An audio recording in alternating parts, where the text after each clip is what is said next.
اعوذ باللہ من الشیطان الرجیم بسم اللہ الرحمن الرحیم. عزیزان من، آج مئی 1972 کی 14 تاریخ ہے اور درس قرآن کریم کا آغاز سورہ الاعراف کی 85ویں آیت سے ہوتا ہے. 7/85. تجدید یادداشت کے لیے عرض کر دوں، سلسلہ کلام اس سورہ میں یوں چلا آ رہا ہے. قرآن کریم نے بتایا یہ ہے کہ جس طرح افراد کے سلسلے میں علت اور معلول کاز اینڈ ایفیکٹ کا قانون کار فرما ہے.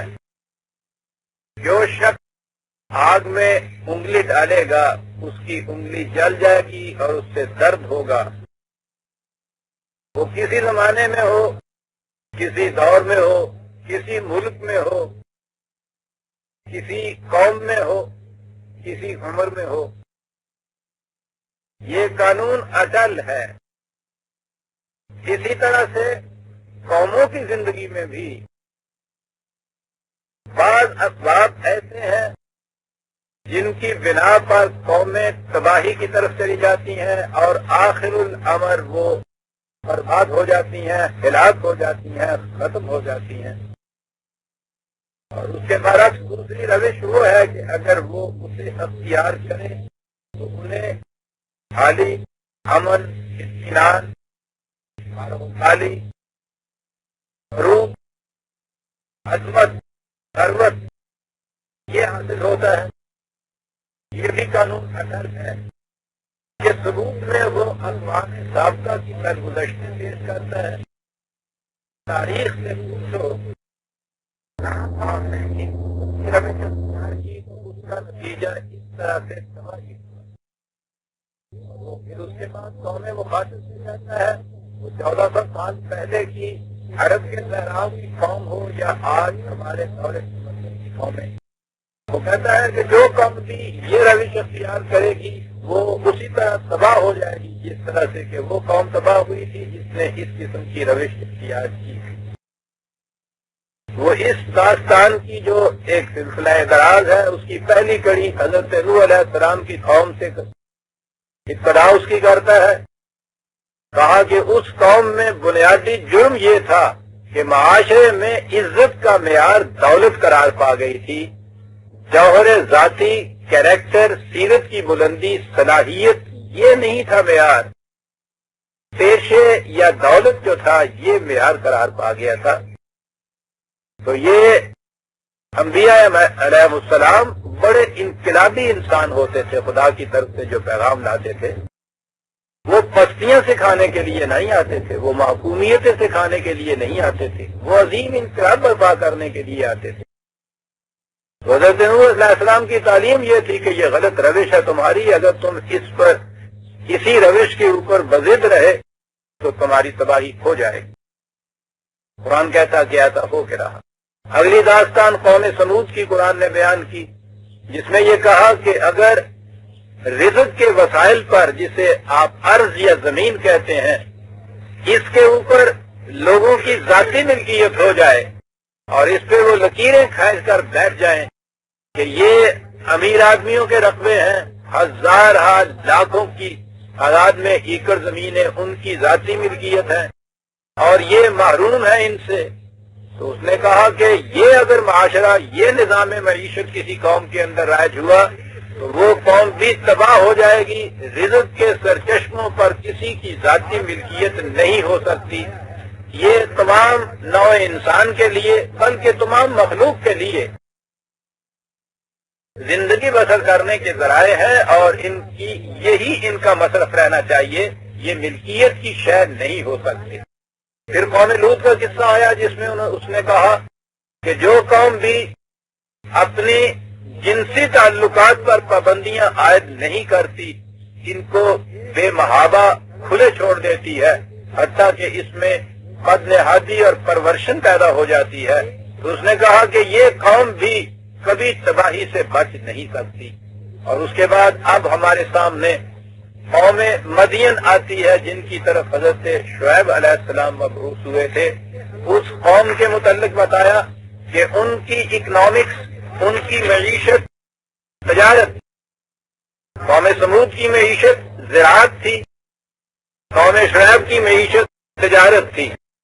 اب وہ یہ بتاتا ہے کہ تجارت میں جو قوم اس قسم کی روش اختیار کرے گی جیسے کہ قوم شعیب نے کی تھی، وہ قوم بھی تباہی سے بچ نہیں سکتی۔ اور میں نے اس کے ساتھ یہ اضافہ کیا تھا کہ آپ ان کبائر جرائم کو گنتے چلے جائیے، ان کی فہرست بناتے چلے جائیے جو قرآن نے ان قوموں کی تباہی کا باعث بتائے ہیں، اور بعض بخیشتن نگر، اور پھر اپنے معاشرے پہ نگاہ ڈالیے کہ وہاں تو ان میں سے ایک ایک جرم تھا اور قوم تباہ ہوئی، اور جہاں یہ سارے جرائم یکجائے اکٹھے ہو جائیں جس قوم کے اندر، انہیں اس قسم کی پیوند کاریاں جو ہم لگا رہے ہیں اس سے نہیں قومیں بچ سکتی۔ یہ تدبر کی فصول سازی سے کچھ نہیں ہو سکتا۔ بنیادیں یہ ہیں جسے کہا جاتا ہے نا کہ صاحب ایمان کی بنیادوں کے اوپر یہ عبارت ہماری اٹھنی چاہیے۔ اب لوگوں کی سمجھ میں بات نہیں آتی اس لیے کہ ان کو بتایا ہی نہیں گیا ایمان کہتے کس کو ہے۔ وہ یہ کہتے ہیں کہ صاحب اگر ایک شخص مسلمان ہو جائے تو اس سے کیا ہوتا ہے، انہوں نے سمجھا کہ محض مسلمان ہو جانا بھی نہیں بلکہ مسلمانوں کے گھر پیدا ہو جانا ہی یہ چیز ہے جسے ہم کہتے ہیں ایمان۔ انہیں کچھ فرق نظر نہیں آتا۔ مسلمان کے گھر میں پیدا ہونے والے وہ گناتے ہیں صاحب دنیا بھر کے عیوب تو ان کے اندر ہیں، اور فلاں قوم کو دیکھیے صاحب اس کے اندر کتنے جوہر ذاتی ہیں، ان میں کتنی صلاحیتیں ہیں۔ وہ پوچھتے ہیں کہ صاحب ایمان کہاں کام آتا ہے، اس کا کیا فائدہ ہے؟ انہیں سمجھایا نہیں جاتا کہ ایمان کس کو کہتے ہیں۔ ایمان اس چیز کا نام ہے کہ سینکیاں کھانے سے ہلاکت ہو جاتی ہے۔ جسے یقین ہو کہ سینکیاں کھانے سے ہلاکت ہو جاتی ہے وہ کبھی سینکیاں نہیں کھائے گا۔ ایمان یہ ہے، ایمان یہ ہے کہ آگ میں ہاتھ ڈالنے سے انگلی جل جاتی ہے۔ ایمان یہ ہے کہ اگر کسی معاشرے کی بنیادیں ان چیزوں کے اوپر ہو جائے جنہیں قرآن نے تباہی کا باعث بتایا ہے، تو جس طرح سینکیاں کھانے سے فرد کی ہلاکت ہو جاتی ہے اسی طرح سے اس روش سے قوم کی ہلاکت ہو جاتی ہے۔ اس چیز پہ جو یقین ہے، اسی طرح سے یقین جیسا سنکھیا کھانے سے ہلاکت پر ہمارا یقین ہوتا ہے، اس چیز پر یقین کہ ان جرائم سے قوموں کی ہلاکت ہوتی ہے، اسے ایمان کہتے ہیں۔ آپ سوچئے کہ ایمان فرق پیدا کرتا ہے یا نہیں؟ یہ ہے ایمان۔ سوچو تو صحیح کہ یہ ایمان ہے آپ کے ہاں کہیں کہ ان جرائم سے قوموں کی تباہی ہوتی ہے؟ یہ کوئی فلسفہ بیان نہیں کوئی شخص کر رہا، واز نہیں کوئی کہہ رہا۔ آپ کہتے ہیں کہ ہمارا ایمان ہے خدا کی کتاب پر۔ ایمان کے معنی یہ ہے کہ اس میں یہ لکھا ہوا ہے کہ اس قسم کے جرائم کسی قوم میں پیدا ہو جائیں گے تو وہ قوم تباہی سے نہیں بچ سکتی۔ ہے یقین اس چیز کے اوپر آپ کا؟ اب ہم جو اس کے متعلق بار بار مسلسل برسوں سے 40 برس مجھے ہو گئے یہ کہتے ہوئے کہ یہ فرق یہی ہے ایک مسلمان ہونے میں اور غیر مسلم ہونے میں، اس کا ایمان یہ ہے کہ اس قرآن کے اندر جو قوانین لکھے ہیں وہ اٹل ہیں۔ اب اگر ایک ٹکڑے کو ان میں سے آپ لے لیں، دنیا کی کوئی قوم لے لے اس ٹکڑے کو، اگر وہ اپنے یہاں یہ کہے گی کہ صاحب واقعی زراعت کا یہ جو نظام ہے کہ اس میں ذاتی ملکیتیں ہوتی ہیں اور عوام کی اور نوع انسانی کی اور مخلوق کے زندگی کا ذریعہ نہیں یہ بنتی، وہ قوم تباہ ہو جاتی ہے، جو اتنے حصے کو اپنے قوم اختیار کر لے گی اس حصے تک اس کو اس کا نتیجہ مل جائے گا۔ سنکھیا سے ہندو بچے گا تو وہ بھی ہلاکت سے بچ جائے گا، مسلمان بچے گا تو وہ بھی ہلاکت سے بچ جائے گا، وہ کھائے گا وہ بھی مر جائے گا، یہ کھائے گا یہ بھی مر جائے گا۔ اب اسے جسے آپ جماعت مومنین یا پورا مومن کہتے ہیں وہ ہوتا ہے جو ان میں سے ایک ایک ٹکڑے پہ نہیں، قرآن کی ہر صداقت پر ایسا یقین رکھتا ہے۔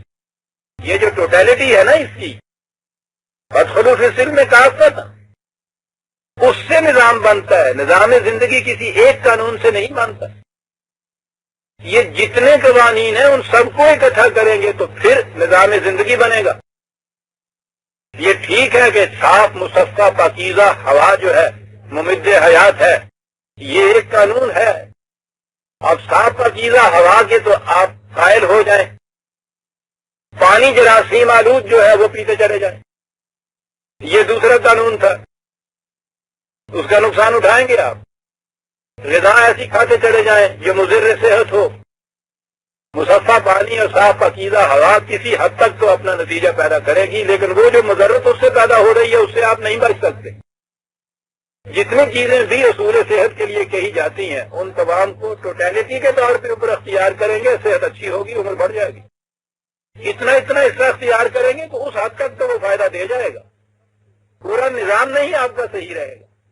قرآن پر ایمان کے معنی یہ ہیں کہ فرد اور جماعت قوم کی زندگی کے لیے جتنے قوانین و ضوابط اس نے دیے ہیں، کافتاً ٹوٹیلٹی ان کی جو ہے پورے کے پورے جتنے بھی ہیں اسے اپنے معاشرے کے اندر نافذ کیجیے اور پھر دیکھیے اس کے نتائج کیا برآمد ہوتے ہیں۔ لیکن جہاں کیفیت یہ ہو کہ اٹھتے بیٹھتے نام تو اس کا لیا جائے اور جن چیزوں کو اس نے جرائم بنایا ہے، جن سے تباہیاں واقع ہوتی ہیں، وہ ایک دو نہیں سب کی سب معاشرے کے اندر جمع کر دی جائیں۔ آپ کو یہ ایمان جسے آپ نے کہا ہے یہ تو استہزاء ہے، اس کے ساتھ مذاق کر رہے ہیں آپ، کہتے ہوئے کہ سنکھیا زہر آلود ہوتا ہے اور پڑیا منہ میں ڈال رہے ہیں آپ، کہتا اپنے ساتھ فریب کرتے ہو، وما یخدعون الا انفسہم، اپنے آپ کو فریب دے رہے ہو۔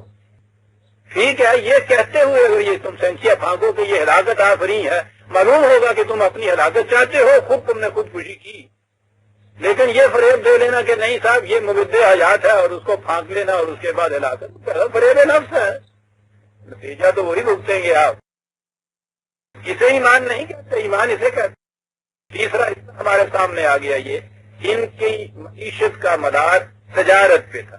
وَإِلَىٰ مَدْيَنَ أَخَاهُمْ شُعَيْبًا قَالَ يَا قَوْمِ اعْبُدُوا اللَّهَ مَا لَكُم مِّنْ إِلَٰهٍ غَيْرُهُ۔ میں نے جو کہا ہے نا ٹوٹیلٹی اس کی ہوتی ہے، پورا نظام ہوتا ہے اس کے تابع، تو وہ پہلا فکر ہے جو ہر رسول آ کے یہ کہتا تھا، عباد اللہ، خدا کی محکومیت یعنی قوانین خداوندی ہی کی اطاعت کرو اور قوانین کی اطاعت نہ کرو، اس کے سوا کوئی اور ایسی ہستی نہیں کہ جو قوانین بنانے دینے یا ان کی اطاعت کرانے کا حق رکھتی۔ پہلا ایمان تو یہ ہے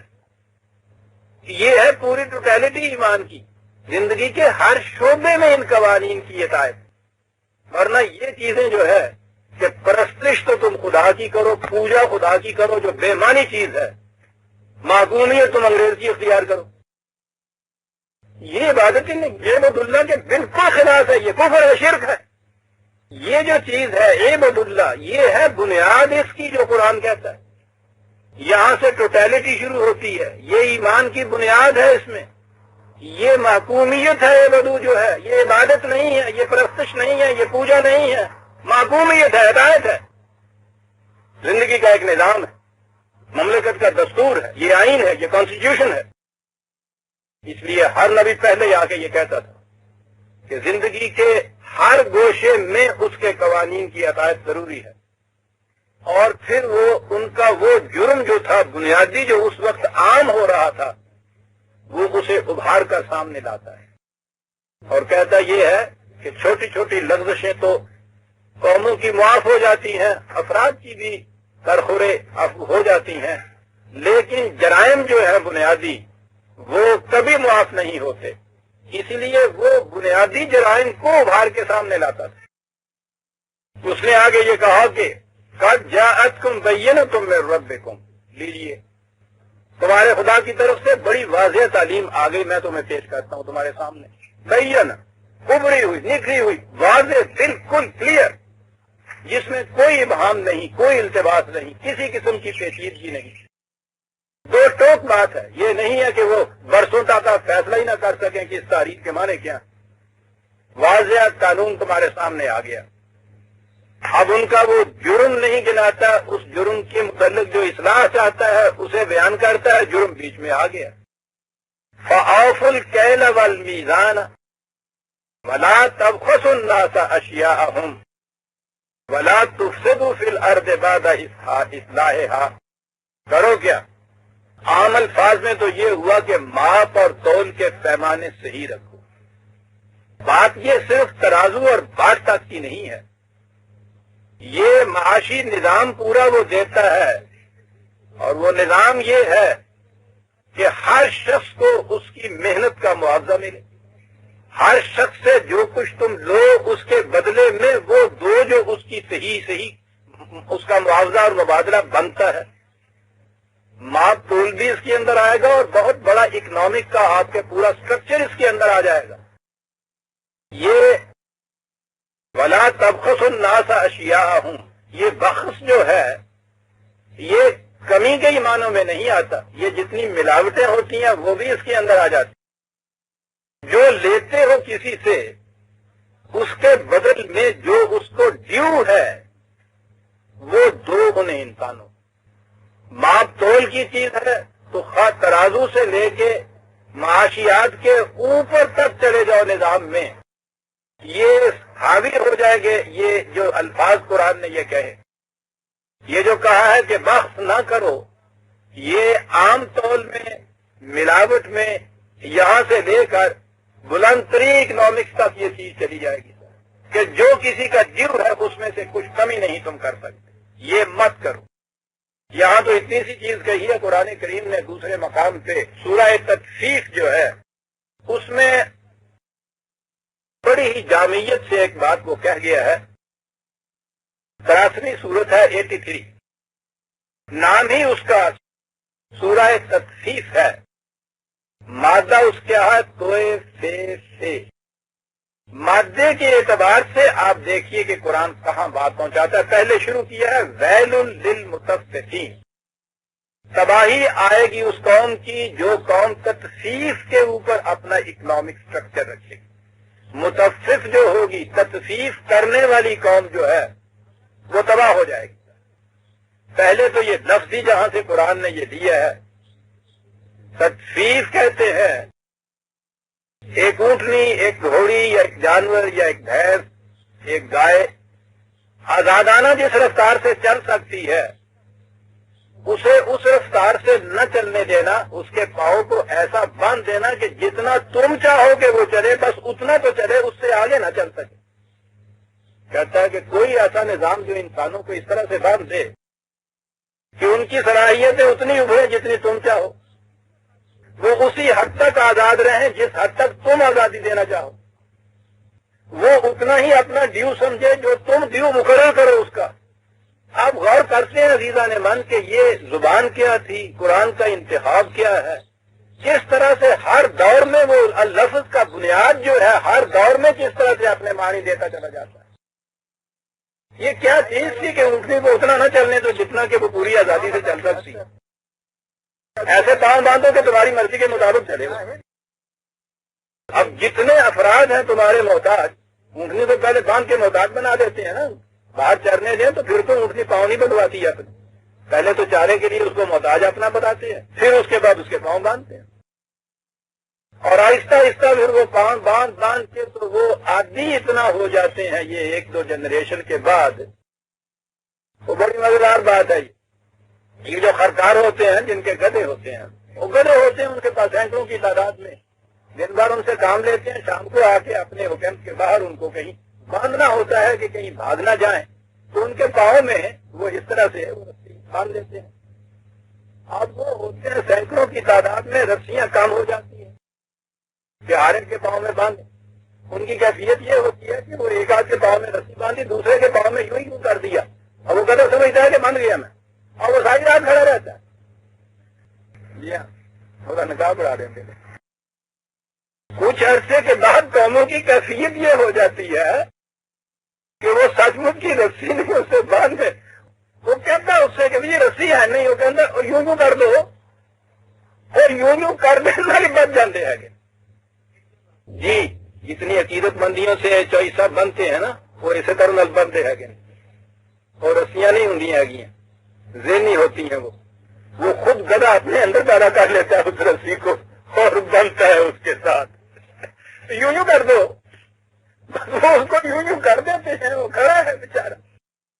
2-3 جنریشن کے بعد قوموں کی کیفیت یہ ہو جاتی ہے. جب مزدور کو آپ کہتے ہیں کہ روزی کی آج کل کی اجرت تو کہتے 3 روپے روز، یعنی وہ اتنا عادی ہوتا ہے وہ پوچھتا ہی نہیں ہے کہ صاحب یہ 3 روپے روز آپ کیوں کہہ رہے ہیں، کس حساب سے کہہ رہے ہیں، کیا ہے جی یہی آج کل باہر ہوئی اجرت نکلے رہا ہے، اور یوں آپ کر دیتے ہیں، وہ بنا ہوا ایسا. آپ دیکھیں تطفیف کے معنی کیا ہو گئے. ایسی رسیاں باندھ دینا کہ شروع میں تو رسی باندھنے کی ضرورت پیش ہے، اس کے بعد وہ اس رسی کی بھی ضرورت پیش نہ آئے، بس اسے یوں کر دیجیے اور وہ کھڑا ہے صاحب۔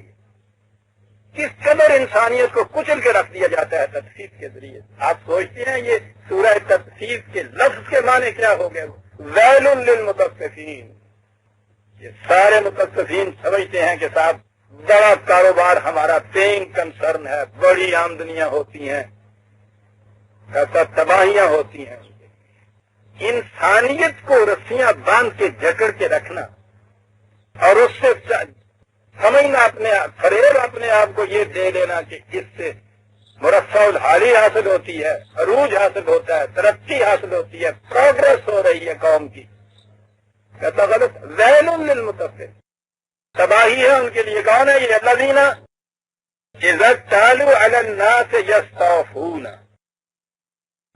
پہلی آیت میں تو اذا اکتالوا علی الناس کہا، یہ تو عربی قاعدے کے مطابق یہ ٹھیک چیز ہے کہ جب انسانوں کو کوئی چیز ان کے معاوضے میں لیتے ہیں علی الناس، جب دوسروں سے لیتے ہیں وہ یستوفون، پورا 52 تولے 3 رتی تک جناب، 8 گھنٹے اگر ہے تو درمیان میں وہ حکے نہیں لگانے دیتا۔ وہ ان میں سے ایک شخص کو 8 آنے زیادہ دے کے نا میڈ بنا دیتے ہیں، پوچھو نہ وہ میڈ قرضہ کی رہتا ہے، نچوڑ لیتے ہیں آخری قطرے، لیتے ہیں تو اس طرح ویزا کالو ہوں، وہی لفظ ہے کالا۔ اور جب دیتے ہیں، پہلی چیز تو یہ ہے، ویسے تو کالو ہوں، وزنو ہوں، یغفرون یہ کہا ہے کہ جب وہ دیتے ہیں عام معنی میں پیمائش سے دیں یا تول کے دیں۔ خطرہ کے معنی ہوتے ڈنڈی مار جانا، تو اس میں ڈنڈی مار جاتے۔ لیکن یہاں ایک اور بڑی اعجاز کی چیز ہے جو قرآن نے کہی، یہاں اشیاء نہیں کہا، کالو ہم وزنو ہم، جب وہ انسانوں کو ماپتے اور تولتے ہیں ان کا کبھی وزن برابر نہیں بتاتے، خود انسانوں کو جب وہ ماپتے اور تولتے۔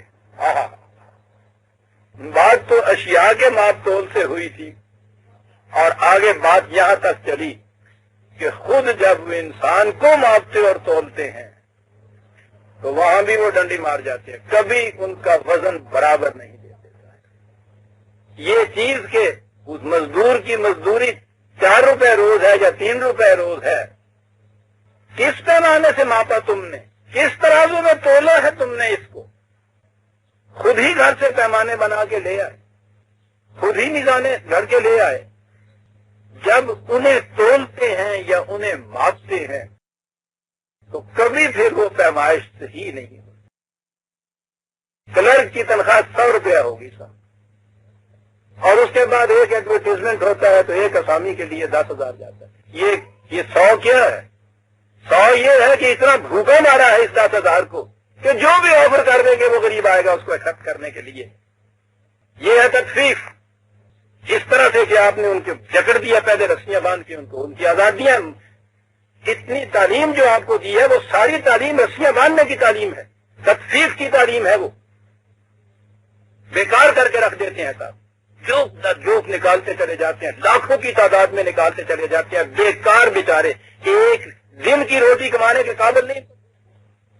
تطفیف تو یہ ہوتی ہے آپ کے یہاں درسگاہوں کے اندر، باہر آنے کے بعد پھر آپ کے ماپ اور تول بکتے ہیں، آپ قیمتیں وہ مقرر کرتے ہیں۔ میں پوچھتا ہوں کہ وہ قدیم عہد جہالت کی جو غلامی تھی جس میں انسان کو کھڑا کر کے بولی دے کے نیلام کر کے بیچتے تھے، ظلم یہی تھا نا کہ اس کو کوئی حق حاصل نہیں تھا یہ کہنے کا کہ مجھے 1000 روپے میں کیوں بیچتی ہے۔ یہ لفظ جو ہے بخش کا، حضرت یوسف علیہ السلام جب نیلام ہوئے بکے ہیں وہاں لفظ آیا ہے نا، یہ دیکھا کہاں لفظ آیا ہے یہ کہ اس کو حق حاصل نہیں تھا یہ کہنے کا کہ میں کتنے میں بک رہا ہوں۔ اس ایک کلرک کو حق حاصل ہے وہاں یہ کہنے کا کہ صاحب میرے دن بھر کی محنت کا معاوضہ یہ 3 روپے روز یا 100 روپیہ مہینہ کیوں مقرر کیا جاتا ہے؟ میرے ساتھ میز کے اوپر میرے جیسا بیٹھا ہے، مجھ سے کم نمبر لیے تھے اس نے امتحان کے اندر، میں نے زیادہ نمبر اس سے حاصل کیے تھے، اس کو آپ 2000 روپیہ دے رہے ہیں۔ بکنے والے کو اس کا حق حاصل نہیں۔ اس لیے کہ سپلائی اینڈ ڈیمانڈ سے یہ سارے فیصلے ہوتے ہیں. سپلائی اتنی بھرپور کرتے چلے جاتے ہیں، احسان ہو رہا ہے قوم کے اوپر کہ صاحب بڑا ایجوکیشن کا سسٹم ہم نے یہ کر دیا، نکالتے چلے جاتے ہیں، تکلیف نکالتے چلے جاتے ہیں، اور اس کے بعد پھر یہ بکنے والا اس کو اس کی اجازت ہی نہیں کہ بولے، وہاں کھڑا ہو کے بولے، باہر گیا. آپ دیکھتے ہیں کالوہم اور وزنوہم، جب انہیں انسانوں کو یہ ماپتے ہیں اور تولتے ہیں، یخسرون. اور 1400 سال پہلے عزیزان من کہا کہ جب کسی کے وہم و گمان میں بھی نہیں آ سکتا کہ یہ نظام بھی ایسا ہے کہ یہ ٹوٹے گا، الا یظن اولئک انہم مبعوثون لیوم عظیم. کہا یہ کیا یہ لوگ یہ سمجھے بیٹھے ہیں، اس فریب نفس میں مبتلا ہیں کہ انہیں کوئی راستے سے ہٹانے والا نہیں ہے. ہمارے ہاں تو تراجم نے پتہ نہیں کہاں سے کیا بات بات اب مبعوثون آئے اور قیامت تک انہوں نے بات اٹھا دی کہ کیا ان کو اس کا ایمان نہیں ہے کہ یہ مرنے کے بعد اٹھائے جائیں گے. تو مرنے کے بعد اٹھانے والی بات تو وہ دیکھی جائے گی، یہ چیز تو ان کو نہیں ڈراتی. اور اگلی آیت نے تو واضح کر دی یہ بات. بادشاہ کے معنی ہوتا ہے کسی کے راستے میں جو سنگے گراہ ہو اس کو ہٹا کے آزاد کر دینا کسی کو. وہ رسیاں جو انہوں نے باندھی تھیں ان کے پاؤں کے اندر توڑ کے رکھ دینا ان رسیوں کو. بادشاہ یہ ہوتا ہے عزیزان من. کیا یہ لوگ سمجھتے ہیں کہ یہ اسی طرح سے رسیاں بندھی ہوئی رہیں گی؟ یہ سنگے گراہ جو راستے میں اس طرح بیٹھے ہیں یہ وہاں سے ہٹائے نہیں جائیں گے، ہٹائے جائیں گے. لیوم عظیم، ایک بہت بڑا انقلاب آنے والا ہے جس میں ہٹائے جائیں گے. کیا انقلاب ہوگا؟ یوم یقوم الناس لرب العالمین، جب پوری انسانیت جو ہے کچلی ہوئی وہ ربوبیت عالمینی کے لیے اٹھ کھڑی ہوگی. واہ، ہوتا تو پوری جی چاہتا تھا کہ ساری صورت آپ کے سامنے پھر میں لاتا کہ کیا کیا آگے بات کی. ان کتاب الفجار لفی سجین وما، یہ ان کے بڑے بڑے رجسٹر، ان کی اکاؤنٹس بکیں، ان کی چیک بکیں، ان کے یہ سارے جتنے بھی لیے پھر رہے ہیں، کیا حشر ہوگا ان کو. پھٹے ہوئے ورق اڑتے پھریں گے فضا کے اندر. 500 کے نوٹ کی طرح قیمت کوئی نہیں باقی رہے گی. بات میں تدفیف کی کر رہا تھا، جسے اس نے کہا ہے نظام تدفیف، جسے اس نے کہا ہے حضرت شعیب علیہ السلام جو آئے اور انہوں نے آ کے یہ کہا کہ یاد رکھو یہ انداز جو تمہارا ہے محنت کا معاوضہ پورا نہیں دیتے، شے کسی کو دیتے ہو تول میں بھی کم خالص بھی نہیں. انسانوں کو جب ماپتے اور تولتے ہو تو جو اس کے جوہر اور صلاحیت کی بنا پر اس کی قیمت ہونی چاہیے کبھی وہ قیمت اس سے نہیں دیتے. ایسا نظام قائم کرتے ہو کہ وہ اپنے جوہر کی قیمت مانگ نہ سکے. جس قیمت پہ تم خریدنا چاہو غلام کی طرح خاموش کھڑا ہو اور بک جائے آپ کے سامنے سے. اس فرق کے ساتھ کہ غلام کی ہر وقت یہ خواہش اور کوشش رہتی تھی کہ میں کسی طرح سے آزاد ہو جاؤں، اور اس غلام کی ہر وقت یہ تمنا اور دعا ہوتی ہے کہ یا اللہ کہیں یہ ملازمت چھوٹ نہ جائے. کس طرح سے پاؤں باندھے ہیں انہوں نے کہ ساری عمر اس خواہش میں نکل جاتی ہے کہ اس غلامی سے کہیں آزادی نہ مل جائے. کہیں اگر کھٹکا سا بھی ہوتا ہے کہ لگے نکالنے تو پوچھو نہیں پھر یہ کیا دعائیں دیتا ہے، فرمائشیں لے جاتا ہے. کیفیت یہ ہو جاتی ہے کہ اگر وہ 55 پہ ریٹائر کر لیا ہے تو اس دوران میں ان لیو پریپریٹری ریٹائرمنٹ پہ جو گئے ہیں ان بیچاروں کی تمنا یہ تھی کہ کسی طرح سے کچھ اس میں ایکسٹینشن ہو جائے. اب جو سنا ہے کہ 58 تک ہو گئے ہیں تو یہ خوش ہو رہے ہیں، عرضیاں دے رہے ہیں کہ شاید جلدی سے ہمیں واپس بلا دیجیے. یہ کیفیت کر دی جاتی ہے اس غلامی کے اندر. جانے مان انسانوں کو کچلنے کے لیے کوئی ایک حربہ استعمال ہوتا ہے اس نظام تکثیف کے اندر. یہ تھا وہ نظام جس کے متعلق کرایا کہا لا تفسدوا فی الارض. آپ دیکھ لیں فساد کا لفظ کہاں آتا ہے. کہیں جھگڑا نہیں تھا، دنگا نہیں تھا، کوئی سر نہیں پاڑ رہا تھا، کچھ نہیں کر رہا تھا. فساد کہا اس کو نہ ہماری ہم آپ پیدا کرو بعد اصلاح. خدا کے نظام کے تابع جو بھی پہلا نبی آیا تھا اس سے پہلے وہ اصلاح کر گیا تھا نا. یہ تفریق مٹا گیا تھا نا. اس کے بعد پھر تم نے یہ روش اختیار کر دی. کہا جو میں تمہیں کہہ رہا ہوں یہ کوئی میرا بھلا نہیں ہے. میں کسی فرم کا ایجنٹ ہو کے نہیں تمہارے پاس آیا کہ اس کے لیے پبلسٹی کچھ کر رہا ہوں کہ یہ مال بڑا ناقص ہے اس کو چھوڑ دو. یہ ذالکم خیر لکم، یہ تمہارے بھلے کی بات ہے جو میں کہہ رہا ہوں. بظاہر تو یہ نظر آئے گا وہ بھی کہتے ہوں گے بھائی خاندانوں کی طرح کہ کیا بھلے کی چاہ رہے ہو صاحب، جہاں ہم ملینئر ہوتے چلے جاتے ہیں تم کہتے ہو یہ سارا نظام غلط ہے صاحب، چھوڑ چھاڑ کے ان کے برابر ہو جاؤ. ذالکم خیر لکم. لیکن اس سمجھنے کے لیے ایک شرط لگا دی انہوں نے، اور وہ شرط وہی ہے جو ابھی ابھی میں عزیزان من کہہ رہا تھا، ان کنتم مومنین، اگر تم یقین کر لو کہ سنکھیا ہلاکت آفری ہے تو پھر تمہارے لیے یہ چیز مفید ہو جائے گی جو میں تمہیں کہہ رہا ہوں. اور اگر یہی یقین نہیں ہے تو پھر تم خودکشی کرو، پھر تمہاری موت یقینی ہے. بچنا چاہتے ہو موت سے اگر یہ ہے ایمان کے معنی، کیوں ہے یہ اصلاح تمہاری، ہے یہ خیال، ہے یہ یقین اس چیز سے چاہتے ہو بچنا چاہتے ہو تو جو میں کہہ رہا ہوں تمہارے بھلے کی بات. وَلَا تَقْعُدُوا بِكُلِّ صِرَاطٍ تُوعِدُونَ وَتَصُدُّونَ عَن سَبِيلِ اللَّهِ مَنْ آمَنَ بِهِ وَتَبْغُونَهَا عِوَجًا. تمہاری کیفیت یہ ہے کہ صرف دکانوں کے اوپر بیٹھ کے یہ کچھ نہیں کرتے، امپورٹ ایکسپورٹ کے دفتر کے اندر یہ کچھ نہیں ہو رہا. کیفیت یہ ہے کہ ہر بڑے راستے کے اوپر بیٹھے ہوئے ہو سمگلنگ کے لیے، اور جو بھی تمہیں اس سے روکنے والا ہوتا ہے تو وہ دون دھمکاتے ہو.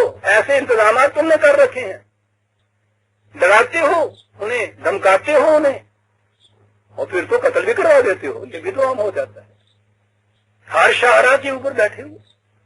کن کے لیے؟ تصدون عن سبیل اللہ. جو بیچارہ چاہتا ہے کہ نیک نیتی سے، ایمانداری سے، دیانتداری سے کچھ تجارت کر لوں تو اس کے راستے کے اندر وہ رکاوٹیں تم ڈالتے ہو، تباہ ہو کے بیٹھ جاتا ہے وہ بیچارہ. اس کے بس میں نہیں ہوتا کہ تم اس کو زندہ چھوڑو. تصدون، خود یہ کرتے ہو ان کے راستے میں یہ کچھ کر. من آمن بھائی پتا بہونا عوجا، چاہتے یہ ہو کہ یہ راستے قانون کی روح سے تو وہی کچھ ہو، لیکن ان میں اس قسم کی پیچیدگیاں پیدا کرو، ان کے اندر سے ایسے چور دروازے پیدا کرو کہ قانون کے الفاظ بھی اپنی جگہ باقی رہیں اور تم یہ سب کچھ کرتے رہو. یہ چاہتے ہو تم اس میں سے. کہا ذرا سوچو تو صحیح. وَاذْكُرُوا إِذْ كُنْتُمْ قَلِيلٌ فَكَثَّرَكُمْ. جب آئے تھے سن 47 میں، کہا اس حالت کو اپنے یاد رکھو، کس کیفیت میں یہاں تم آئے تھے، پھر یہاں آ کے اس نے کس کثرت سے تمہیں یہ سب کچھ دیا. سوچو تو صحیح. اب وہی یہ تمہیں کہہ رہا ہے کہ یہ انداز جو تمہارا ہے اس کے تقسیم کا، اس سے تباہی آ جائے گی. اس سے نہیں تم رکتے. فانظروا کیسا کانا عاقبۃ المفسدین. اب تم مجھے کہتے ہو کہ صاحب کس طرح تباہی ہوگی. کہا میں اب یہ تمہیں تمہارا انجام تو کسی طرح سے لا کے دکھا نہیں سکتا، وہ تو آنے والا ہے. اس سے پہلے جنہوں نے یہ کچھ کیا تھا میں ان کا ہی انجام تمہیں دکھا سکتا ہوں نا. ان کا انجام دیکھ لو کہ کیا ہوا تھا. لیکن جس قوم کی حالت یہ ہو کہ ہر جانے والے کا انجام سامنے ہو، ہر آنے والا وہی کچھ کر رہا ہو، وہ ایک ہی چیز پیش کر سکتے تھے. وانظروا کیسا کانا عاقبۃ المفسدین. کہا تمہاری حالت یہ ہے کہ معاشرے کی میں کیونکہ تمہیں قوت حاصل ہو گئی ہے، دولت کی بنا پر تم نے ان چیزوں کو اپنے ہاتھ میں لے لیا. وَإِنْ كَانَ طَائِفَةٌ مِّنْكُمْ آمَنُوا بِالَّذِي أُرْسِلْتُ بِهِ وَطَائِفَةٌ لَمْ يُؤْمِنُوا فَاصْبِرُوا. یہ ہے کہ تم میں سے ایک گروہ ایسا ہے کہ جو ان باتوں کی حقیقت، ان باتوں کی صداقت پر ایمان لے ہے. وہ کہتا ہے کہ ٹھیک ہے یہ چیز. تم ہو کہ ان کے خلاف محاذ بنا کے کھڑے ہو گئے ہو کہ نہیں چلنے دیں گے. سوچو تو صحیح کہ یہ تمہیں بچانے والے جو ہیں انہیں تم اپنا بدترین دشمن سمجھ رہے ہو. اب میں اس سے زیادہ اور کیا کہہ سکتا ہوں. وہی چیز جو پھر ہر رسول ایسے مقام پہ کہتا ہے، اعملوا علی مکانتکم انی عامل سوف تعلمون. پھر یہ ہے کہ مجھے اپنے پروگرام کے مطابق کام کرنے دو، تم اپنی اس روش پہ چلتے جاؤ. عنقریب معلوم ہو جائے گا کہ کون تباہی کے جہنم کے اندر گر گیا. اتنا تو کرو، اتنی تو اجازت دو، اتنا تو کرو. پھر اس چیز کے اوپر تو التزاماً تم قائم رہو جو میں کہتا ہوں. میں انٹرفیئر نہیں کرتا تمہارے اس معاملے میں، لیکن تم مجھے تو اس کی اجازت دو کہ میں اپنا پروگرام یہاں اپنے چھوٹے سے حلقے میں نافذ کر سکوں. کبھی اجازت نہیں دیں گے. انہیں پتا ہے کہ اگر یہ دیانتداری کا نظام کسی چھوٹے سے حلقے میں بھی قائم ہو گیا تو ان کی یہ فریب کاریاں باقی نہیں رہ سکتی. کہتا ہوں اگر کسی طرح سے ایک دیانتدار دکاندار محلے کے اندر کسی طرح سے ان کی مخالفت کو برداشت کر جائے اور لوگوں کو یقین ہو جائے کہ اس کے ہاں خالص چیز ملتی ہے، مناسب داموں ملتی ہے، ماپ تول صحیح ہوتا ہے، پھر آپ دیکھیے کہ ارد گرد کے دکانداروں کا بھٹا کیسے بیٹھتا ہے۔ تو الگ بات ہے نا کہ ان کے حربے ایسے ہوتے ہیں کہ پولیس کے ساتھ ملے اور اس کی دکان کے اندر انہوں نے کوکین کی ایک پڑیا ڈالی اور صبح وہ بیچارہ حوالات کے اندر۔ لیکن اگر اس معاہدے پہ وہ کار بند رہیں کہ تم جس طرح سے جی چاہے اپنے یہاں دکانوں پہ بیچو، مجھے میرے یہاں انٹرفیئر نہ کرو، میں نقصان اٹھاؤں گا تو میں اٹھاؤں گا نا، مجھے اپنے روش کے اوپر چلنے دو۔ ایماندار دکاندار کو اگر یہ اجازت دے دیں کہیں، آپ دیکھیے تو صحیح، جیسا میں نے ابھی عرض کیا ان کا بٹا بیٹھ جاتا، کہتا تم یہ بھی نہیں کرنے کے لیے تیار ہوتے۔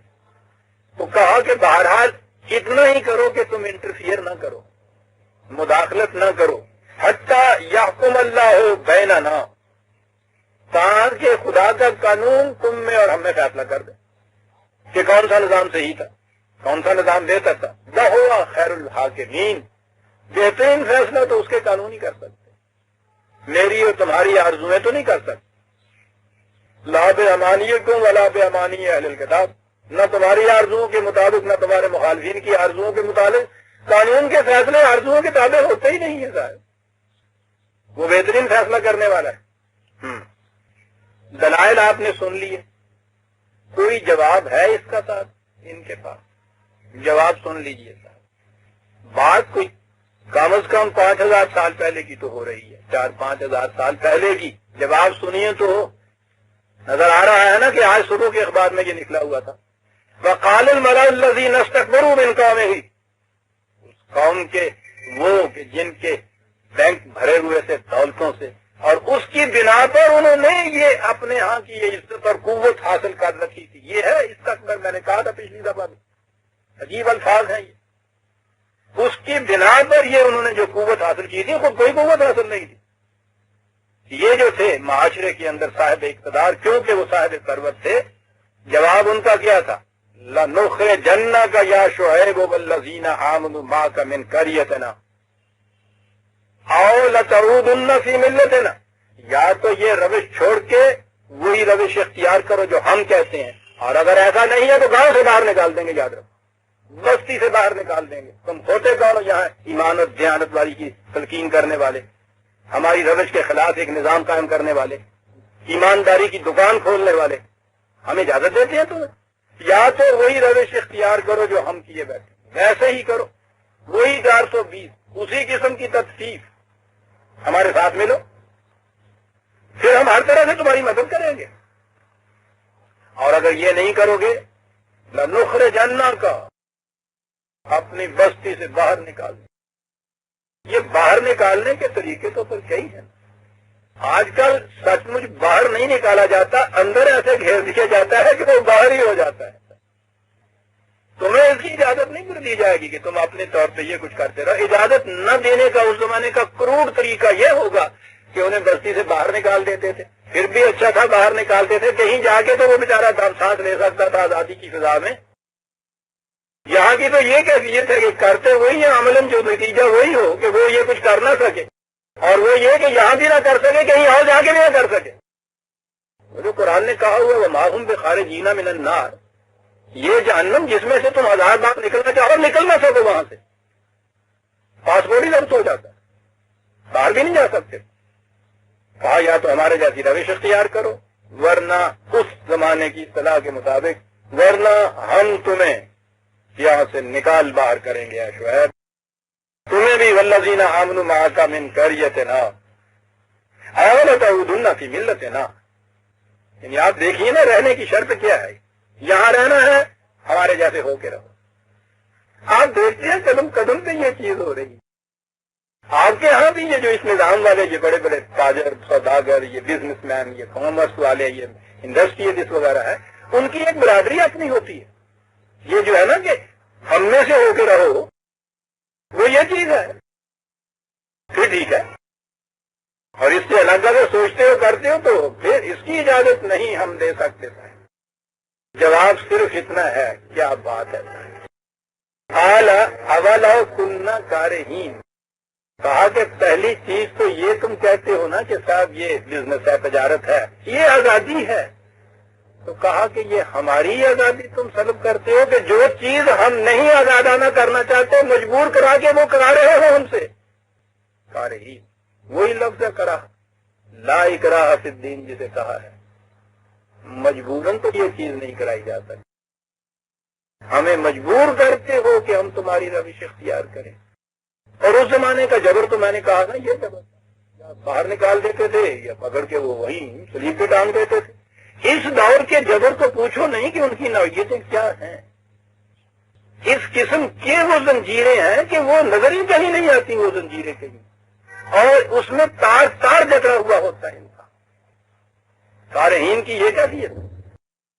وہ جو بدقسمتی سے یہ تجارت کرنے والے یا یہ انڈسٹریلسٹ یا بزنس والے کوئی تھوڑی سی ضمیر کے اندر ذرا سی سودائی کی نمک رکھتے ہیں، ان سے پوچھو جا کے کہ کارہین کے معنی کیا ہیں. یعنی کس طرح ان کو مجبور کیا جاتا ہے کہ وہ ان کی روش کے اوپر چلے. 5000 سال پہلے کی بات ہے عزیزاں. نہ ستیزہ گاہے جہاں نہیں، نہ حریف پنجہ فگن نہیں. وہی فطرت اسد اللہ، وہی انتری، وہی مرحبی، وہی انتری. اور بدل کے بھیس زمانے میں پھر سے آتے ہیں. بدل کے بھیس، بس اتنا ہی فرق. اگرچہ پیر ہے آدم، جوان ہے لاتو منات. دیکھتے ہیں یہ جو میں کہہ رہا ہوں نظر آتا ہے جیسے آج کی بات ہو رہی ہے. کارہین، یہ کارہین کے اندر یہ ہمارے یہاں جو ہے نا لا اکراہ فی الدین، وہ کہا یہ گیا کہ صاحب یہ ٹھیک ہے دین کے تمہارے نماز روزے والی بات ہے نا، بس نماز روزے کی آزادی ہونی چاہیے. اس میں اگر کوئی رکاوٹ ہو تو مداخلت فی الدین ہو جاتی ہے.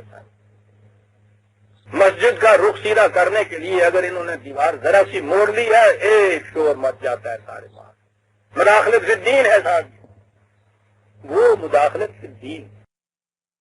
یہ جو چیزیں ہو رہی ہیں یہ اس کا تعلق نہ دین سے ہے نہ یہ اس میں مداخلت. یوں شعبے الگ کیے انہوں نے.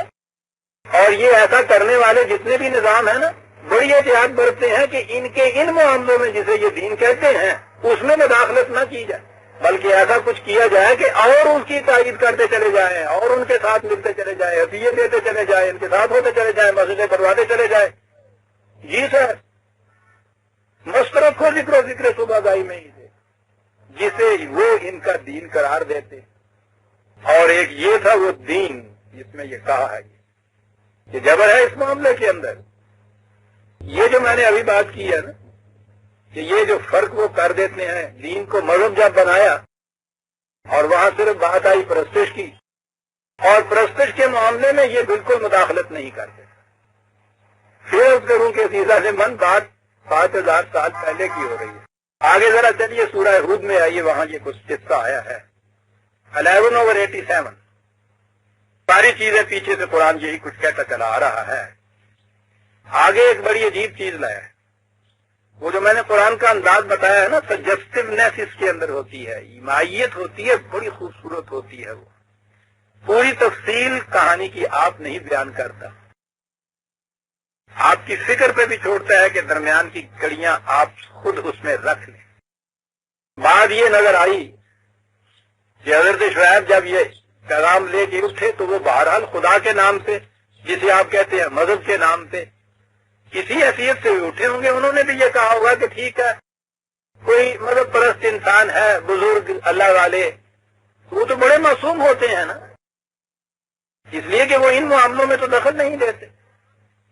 ان کے ہاں سے تو اگر خیرات ملتی رہتی ہے، زکوٰۃ ملتی رہتی ہے، تو ان کے حق میں یہ دعائیں کرتے رہتے ہیں.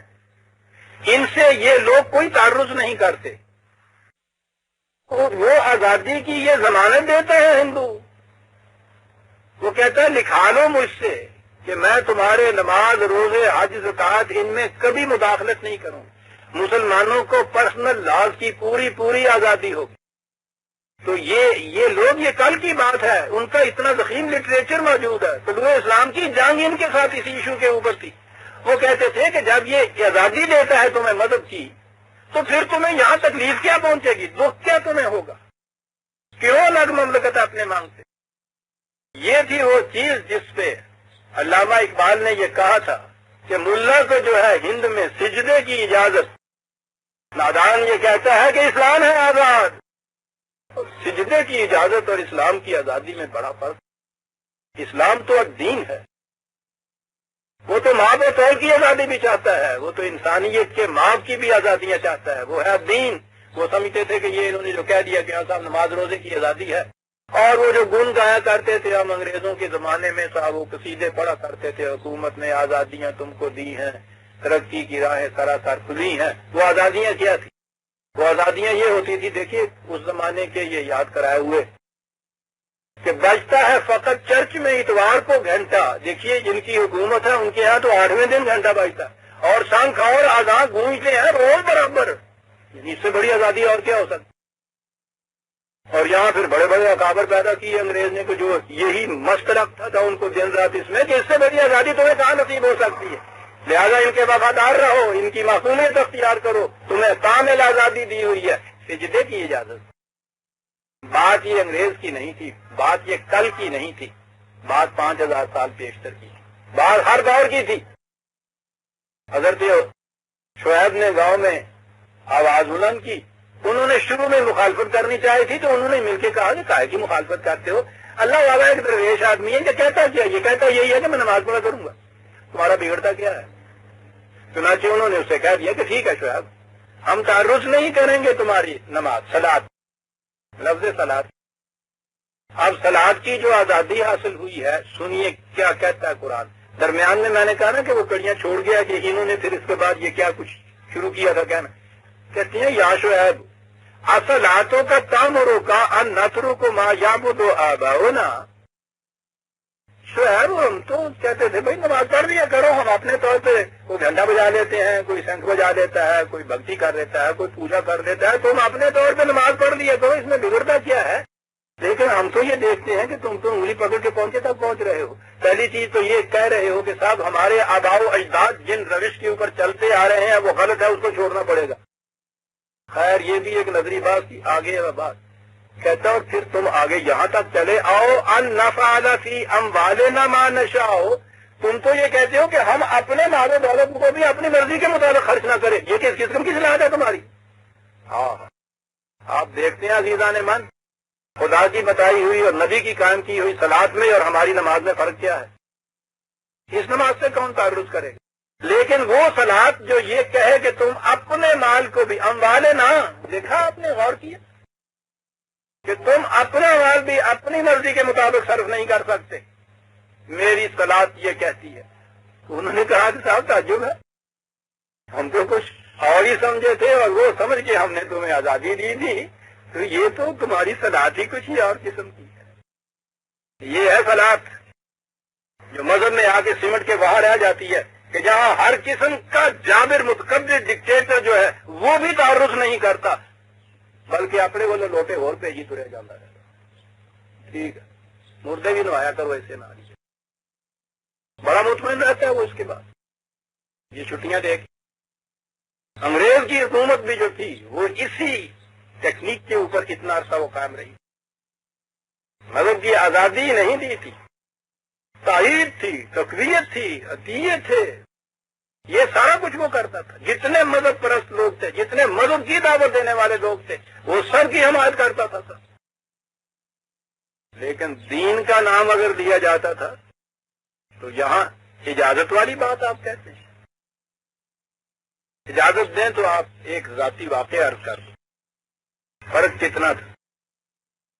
1935 میں یہ ریڈیو اسٹیشن دلی کا کھلا تھا، وہاں یہ سوال پیدا ہوا کہ گورنمنٹ سروینٹس کو اجازت دی جا سکتی ہے یا نہیں اس میں تقریریں کرنے کی، اس لیے کہ وہ مسلمانوں کے جو تہوار آتے تھے عید وغیرہ، اس میں وہ چاہتے تھے، اس زمانے میں وہ چاہتے تھے کہ یہ ابھی ملا قسم کے لوگ نہ آئیں، انٹلیکچوئلز آئیں۔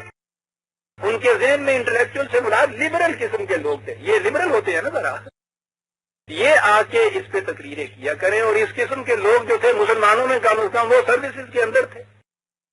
چنانچہ یہ بقرعید کے حج کی تقریب تھی اور اس پہ ایک ٹاک دینی تھی، مجھے انہوں نے کہا کہ تم ٹاک دے سکتے ہو۔ اس پہ یہ ایشو پہلی دفعہ جاری ہوا، میں خود ہوم ڈپارٹمنٹ میں تھا، وہیں یہ چیزیں طے ہوتی تھی، تو وہ تو بہت باریک پیستے تھے نا اس سرمے کو، اسی وقت اناؤنس کر کے تیسرے دن واپس نہیں لیا کرتے تھے حکم، وہ بہت باریک پیسا کرتے تھے۔ بات چلی نیچے سے یہ سجیشن ہوئی کہ اجازت تو دینی چاہیے لیکن ان کی تقریریں جو ہیں وہ پہلے ہمیں دیکھ لینی چاہیے. اس قسم کی ڈسکشن کے بعد بات چلتی چلتی اوپر پہنچی سیکٹری تک. اس زمانے کے سیکٹری وہ ہوتے تھے جو بعد میں کبھی گورنر بن جایا کرتے تھے بلکہ وائسرا بھی کبھی ہو جایا کرتے تھے. وہ آئی سی ایس کا انگریز بہت اونچا ہوتا تھا جو سیکٹری تھامس تھا وہاں اس زمانے کا بڑا اورینٹلسٹ تھا. وہ عربی فارسی اردو ماہر تھا اس کے اندر. اس کے یہاں فائل باؤنڈ کیا. میری تقریر اردو میں تھی. مجھے اس نے براہ راست بلا دی. اس نے کہا کہ انہوں نے خام خواہ یہ اتنا بڑا تمہار کھڑا کر دیا ہے اتنی موٹی فائل بنا دی ہے. گورنمنٹ سروینٹ جو ہے اس کے لحاظ میں ہمیں اس کی تقریر دیکھنے سے کیا ہے وہ خود ذمہ دار ہے. لیکن میں پوچھنا یہ چاہتا ہوں بجائے اس کے کہ اتنی لمبی چوڑی میں تقریر میں تمہارے جاؤں حج کی تقریر کے اوپر تم کیا کہو گے؟ میں نے کہا جی اس میں نے کہنا کیا ہے میں نے تو اسوہ ابراہیمی پیش کرنا ہے کیونکہ یہ تقریب انہی کی نسبت سے ہے اور اس میں نے وہ اسوہ پیش کرنے کے بعد یہ کہنا ہے کہ وہ شرک کے خلاف سے یہ سب کچھ.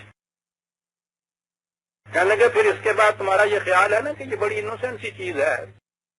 میں نے کہا جی آپ دیکھ لیجئے گا اس میں کون سی چیز ہے.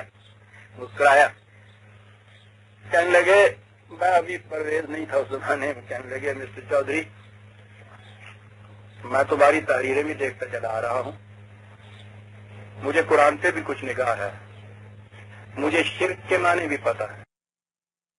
کہنے لگے کیا تمہارے ہاں قرآن کی روح سے کسی انسان کی اطاعت کرنا شرک ہے یا نہیں؟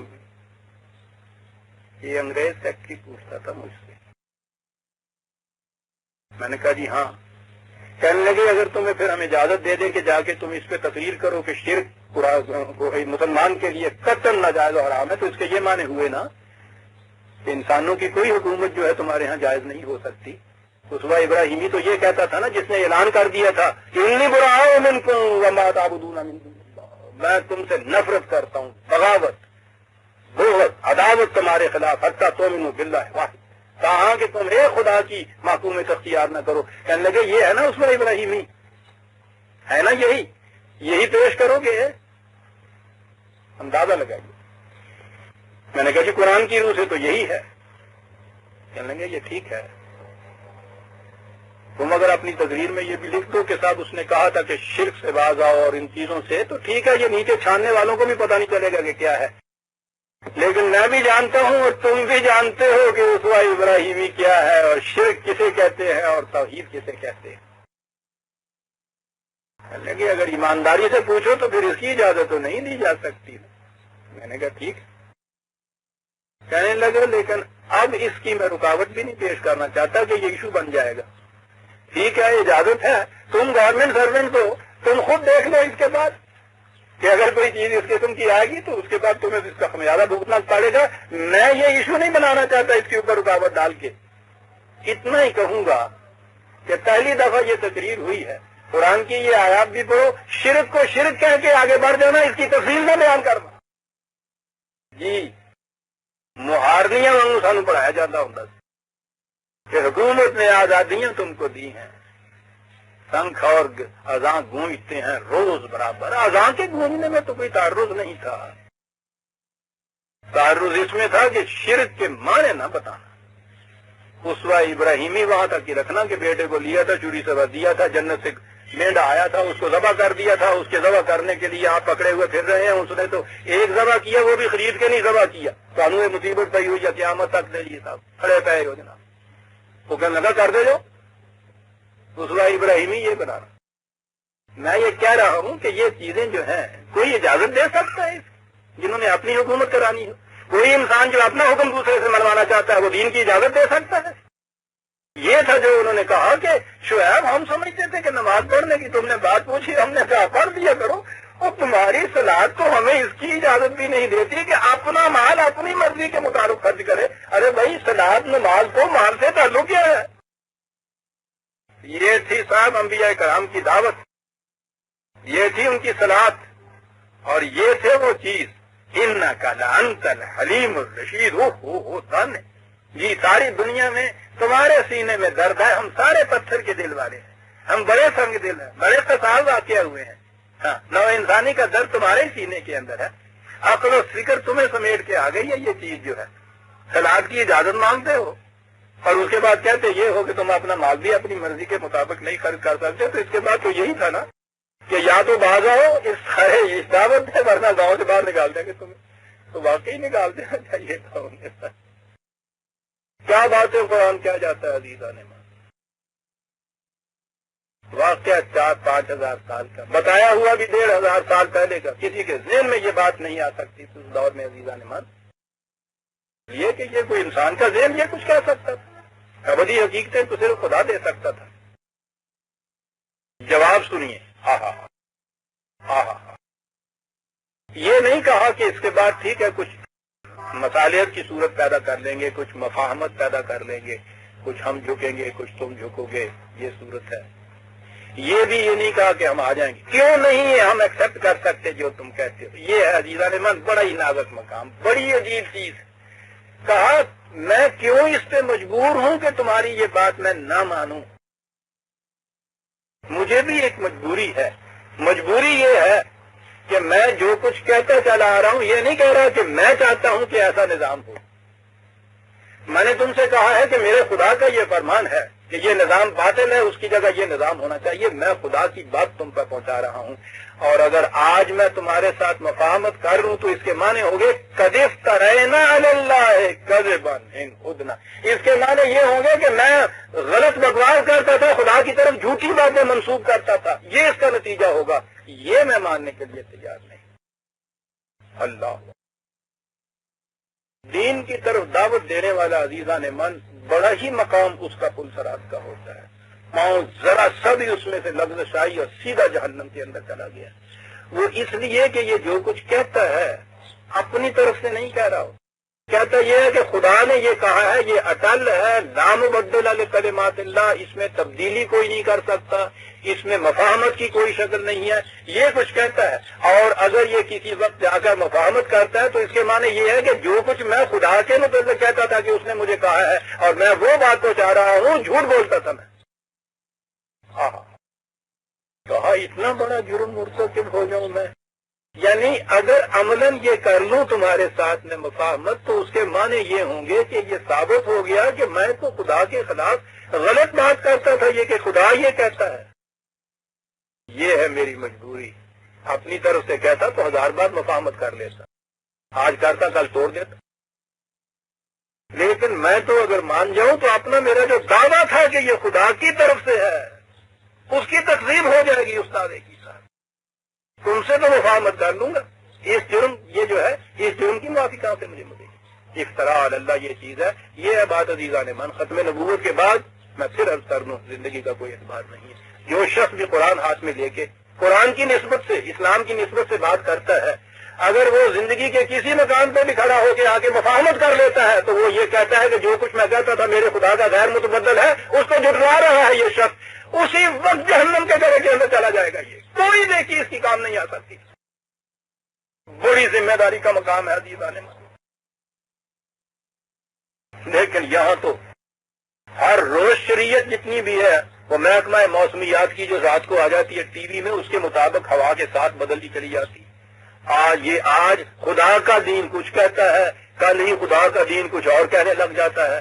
آج خدا کا یہ دین کہتا ہے کہ یہ زمین کے اوپر ذرا سی اراضی کے اوپر ملکیت کی حد مقرر کرنا خدا کے ارشاد کے خلاف ہے، اور اس کے اگلے ہی دن اس کے ہو جاتا ہے کہ ہاں صاحب 150 مربع کی 150 ایکڑ کی حد جو ہے یہ مقرر کر لینی چاہیے، ادرو شریعت یہ بھی یہ ہے، وہ بھی خدا کا فرمان، یہ بھی خدا کا ارشاد، یہ ہو رہا ہے ہمارے ساتھ، یہ افتراء علی اللہ ہو رہا ہے۔ ڈر ہی نہیں دل کے اندر، احساس ہی نہیں کہ کوئی خدا بھی ہے، اس کے سامنے جانا ہے، یہ کوئی ذمہ داری بھی ہے ہماری اس چیز کی۔ بابا اگر اتنی ضرورت نہیں ہے، کس نے تمہیں مجبور کیا ہوا ہے، ٹھیک ہے رکھو اپنے ہاں اپنی ذات کا کس کو، لیکن جب بھی آپ کہیں بات باہر کہتے ہیں اور کہتے ہیں کہ خدا کا یہ ارشاد ہے تو عزیزان من زندگی کے کسی لمحے میں بھی اگر آپ نے اس کے خلاف کسی سے مفاہمت کر لی تو یہ خدا کے خلاف افتراء اور تقریب ہو جائے گی اس کی طرف۔ یہ کہا ہے خدا کے نبی کہ کیا کہتے ہو، مفاہمت کر لوں تو اس کا کیا جواب ہے؟ قد افترینا علی اللہ کذبا ان عدنا فی ملتکم بعد اذ نجانا اللہ منہا، یعنی اس کیچڑ سے دلدل سے اس نے ہمیں نکالا، اللہ کا بڑا احسان ہے، اس کے بعد میں تمہارے ساتھ مفاہمت کر لوں، میری تو چھوڑ دیجئے۔ اس کا کیا جواب ہوگا کہ دنیا یہ کہے گی کہ یہ بھکتا تھا جو کہتا تھا کہ میرے خدا کا فرمان ہے اور یہ بدل نہیں سکتا، آج کیوں بدل گیا؟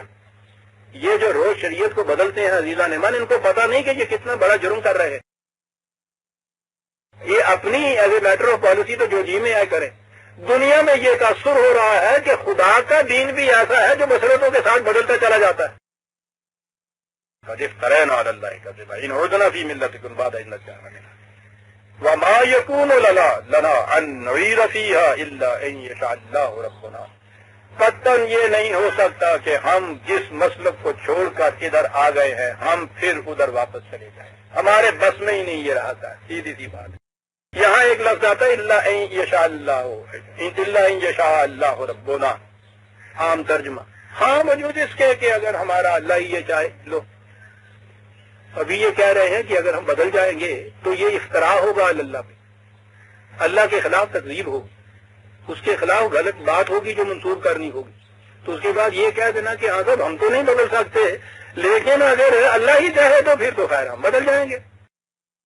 یہ ہے جو قرآن پیش کیا جا رہا ہے آپ کو، یہ ہے جو اس کے ترجمے کیے جا رہے ہیں، یہی ہے جو اس کی تفسیر کی جا رہی ہے۔ کچھ باقی بھی بچتا ہے اس قرآن کا اس کے بعد سے، اور میں نے کہا نا کہ دور نہیں جانے کی، پہلے سانس میں پہلی اسی آیت کے شروع میں یہ کہا ہے، آیت بھی دوسری نہیں ہے کہ یہ تو اس طرح ہو جائے گا خدا پہ، تو گویا یہ جو ہے کہ خدا اگر چاہے ہم ادھر چلے جائیں تو پھر نہ وہ اس طرح ہوگا، نہ تکذیب ہوگی، نہ کوئی جرم ہوگا، کچھ نہیں تھا، اور پھر ہم بھی اپنی ذمہ داریوں سے ادھر برا ہو گئے، صاحب ہم نے تو کیا ہی نہیں، اس نے یہ چاہا تھا ہم ادھر آ گئے۔ یہ ہے عزیزان من، آپ میرا لغت دیکھ لیجئے گا، اس کے اندر آپ کو ملے گی، کتاب التقدیر دیکھیے گا، اس کے اندر آپ کو یشاء کے معنی ملے گی۔ عربی زبان کا یہ قاعدہ ہے ان کے ہاں، یہ ایک ان کے ہاں کا اصول ہے، وہ استثناء مشیت اس کو کہتے ہیں۔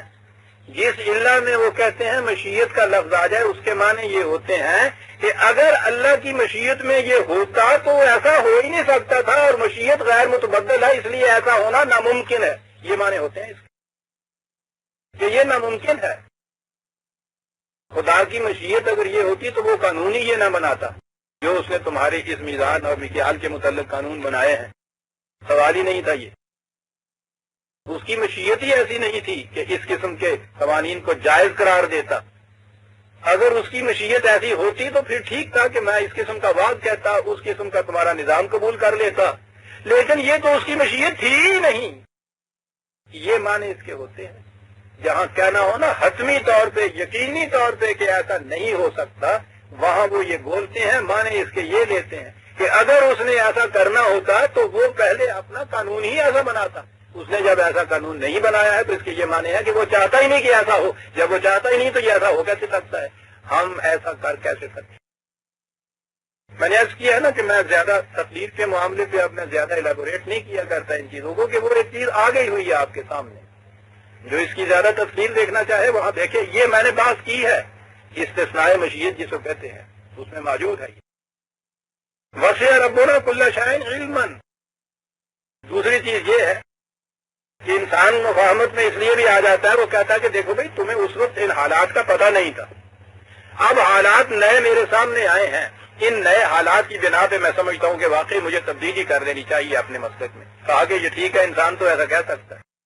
جب آپ کہیں کہ یہ خدا کا قانون ایسا ہے تو اس کے بعد اگر یہ کہیں کہ آج حالات کے تابع پھر اس میں تبدیلی ہونی چاہیے، تو اس کے یہ معنی ہے کہ اس کا علم بھی اتنا ہی ناقص تھا جیسا تمہارا علم ہے۔ دیکھتے ہو کہاں کہا ہے وسع ربنا کل شیء علما، رب کا علم تو بڑا وسیع ہے، تو جو علم کی بنیادوں کے اوپر یہ بات کہتا ہے اس میں تبدیلی کا سوال ہی پیدا نہیں، اس لیے وہ قانون غیر متبدل، اس قانون کو ماننے والے، پہنچانے والے، اس پہ جم کے کھڑے رہنے والے کوئی مفاہمت اور مصالحت نہیں کر سکتے۔ باقی رہا یہ ٹھیک ہے کہ اس وقت تمہارے پاس قوت موجود ہے، دھمکیاں بھی تم دیتے ہو، یہ جماعت بھی کچھ کمزوروں کی سی ہے میرے ساتھ، اب تم یہ پوچھو کہ ہم کس اعتماد پہ، کس کانفیڈنس پہ یہ سارا کچھ کہہ رہے ہیں تمہارے ساتھ جو ٹکراؤ پیدا کر رہے ہیں؟ ہم نے دھمکی دی ہے کہ باہر نکال دیں گے، اس پہ بھی نہیں تم جھکتے، تمہارا بھروسہ بالآخر ہے کس پہ؟ تو یہاں تو پھر ایک ٹو لگ جاتی ہے نا کہ ذرا پیچھے دیکھو، ان کے ساتھ نظر آتا ہے کوئی بڑی پاور ہے، ہاں ہاں ہاں امریکن کے نشارے پہ ناچ رہے ہیں، اور رشیا ہوگا صاحب ان کے پیچھے جو کوئی یہ کہہ رہے ہیں، ورنہ یہ آپ کیا خدا کا پیغامبر جو ہے وہ کیا کہتا ہے؟ اللہ توکلنا، ہمیں خدا کے قانون کی محکمیت کا پورا بھروسہ ہے، ہمارا یقین ہے یہ کہ اگر اس کے بتائے ہوئے قانون کے مطابق چلیں گے کبھی شکست نہیں ہمیں ہوگی، ہمارا بھروسہ اس پہ ہے۔ دیکھا کتنا بڑا بھروسہ ہے، اور یہی توکل پھر آپ کے یہاں کے آگے بڑھ گئی، نہ ہی ہوں سائیں توکل کیا ہوں کون ہے؟ کچھ نہ کرے، آپ بیٹھا رہے سارا دن، آپ بیٹھا رہے تو دیر کی تھی کام کرو، تھی کما کے لے آؤ، لے آگے گوا دیو کہ اللہ کے توکل ہوں گے۔ 2 دن پنڈ والے جا کے روٹی نہ دین تو یہ توکل شاہ پتا چل جائے یہ توکل کی ہوں۔ عجیب عجیب پھیر ہیں، محنت کش کے پسینے کو نچوڑنے کے لیے عجیب عجیب حربے استعمال کیے ابلیس۔ ان حضرات کا توکل ہے بڑی ہوتی ہے صاحب، وہ دیکھو جی ساری عمر دیکھو ہم نے دیکھا کوئی کام ہی نہیں کرتے، اچھا کھاتے ہیں، اچھا پہنتے ہیں، سائی صاحب ہے، ہاں صاحب اللہ میں توکل ہے نا، چپل پھاڑ کے دیتا ہے صاحب، ٹھیک ہے پھاڑتا ہے جو چپل اسے آڑکتا ہوں، یاد رکھو اللہ ہے توکلنا۔ اور اس کے بعد کہ یہ مقام آ گیا ہے اب ان کی طرف سے آخری دھمکیوں کا، ربنا افتح بیننا و بین قومنا، یا اللہ فیصلہ کر دے اب ہم میں اور ان میں۔ فیصلے ہر قسم کے ہوتے ہیں، خدا کی طرف جو کہا ہے نبی نے رسول نے کہ فیصلہ کر دے، حالانکہ یہ بات یوں ضرورت نہیں تھی کہ خدا کو یہ کہا جاتا، میرے اور آپ کے لیے یہ بات ہے کہ خدا سے بھی جو فیصلہ مانگو تو یہ نہیں ہوگا کہ آپ اگر حق پہ نہیں ہیں تو پھر تمہارے لیے فیصلہ ہو جائے، تمہارے حق میں فیصلہ ہو جائے۔ خدا کا فیصلہ مانگنا ہے تو ڈر کے مانگو، اس کا فیصلہ تو اس کے حق میں ہوگا جو حق پر ہے۔ یہاں مدعی مدعا دونوں خدا سے فیصلہ مانگتے ہیں سر، صبح جب جانا ہوتا ہے عدالت میں دونوں ہی رات کو جو بتایا ہوا ہوتا ہے، نفل بھی پڑھتے ہیں، وظیفے بھی مانگتے ہیں، دعائیں کرتے ہیں، حضرت صاحب سے دعائیں دونوں ہی کراؤنڈ ہوئے ہوتے ہیں، حضرت صاحب میری بھی دعا کرن لیا ہوں بھی کر دیتے ہیں، اس واسطے بھی نظرانہ میرے کو بھی لے آیا ہوں وہ کو بھی لے آیا ہوں،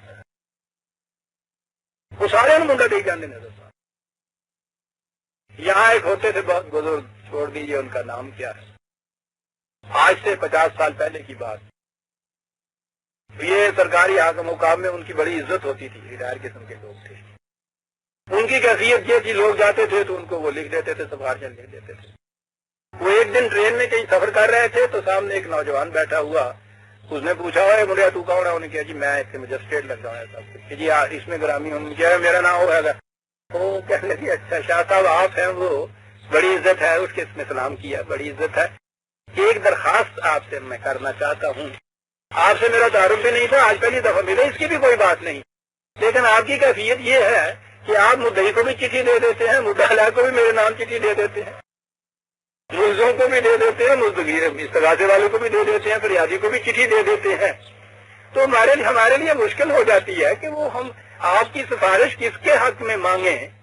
کہنے لگا منڈیا پڑے ہوئے آگے وجہ گڑے ہوئے نہیں ہے جی مینو سبق دے آگے میرے کو آتا تو میں انہوں بھی چٹھی دے دینا، تو کہہ بھی بڑا ہی چنگے نے شاہ جی اللہ جا خوش رکھے، دعا آتا وہ بھی کہتے آگے چٹھی دے دینا بڑے چنگے، جس ویلے تکڑا نہیں کام کرتا وہ کہتے نہیں بھی شاہ جی تو بڑے چنگے سن، بچے جی وہ یہ بیڑا گرک ہو گیا، وہ کہتے شاہ جی کوئی گل نہیں کہ ساڈا بیڑا گرک کرا دینا، لکھ دے رہا کرو چیٹیاں۔ انہوں نے اللہ نو بھی یہو جہ سمجھا ہوا ہے۔ ہاں جی وہ مدعی کے حق میں بھی سفارشیں چلی جا رہی ہیں، مدعا کے حق میں بھی وہ نیازا ونڈن سکھتا پہ وہ بھی نیازا کو وہی دادا جہاں زیادہ بہت ہوتے ہوتے ہوتے جد بجیدی میرے حق چ ہو جائے گا تو 125 کی نیاز دیا گا، وہ کہنا 150 دیا گا، بولی میں لگ نہیں ہوئی ہے۔ بات اور چلی تھی عزیزہ نے من، اس کے یہاں سے فیصلہ کس طرح سے ہوتا ہے؟ نبی کہہ رہا ہے خدا سے ربنا افتح بیننا و بین قومنا بالحق، دیکھتے کی بات کوئی رعایت نہیں مانگتا، خدا سے دعا اس کا رسول دعا کر رہا ہے، فیصلہ مانگتا ہے اپنے میں اور مخالفین کے اندر، اور کیا یہ رہا ہے کہ فیصلہ کر دے ہم دونوں کے درمیان بالحق. اسے دعا کہتے ہیں عزیزان من، بالحق ہے. وَأَنْتَ خَيْرُ الْفَاتِحِينَ. اسی لیے تو بہترین فیصلہ کرنے والا ہے کہ نہ کسی کے خلاف جاتا ہے، نہ کسی کی رعایت کرتا ہے، حق کے مطابق فیصلہ کرتا ہے. میں یہ دعا کرتا ہوں. وقال الملأ الذين كفروا من قومه لئن اتبعتم شعيبا انكم اذا لخاسرون. اب جناب انہوں نے دیکھا کہ یہ جو بڑا لیڈر ہے شعیب، یہ تو قابو آتا نہیں، مانتا ہی نہیں، جھکتا ہی نہیں.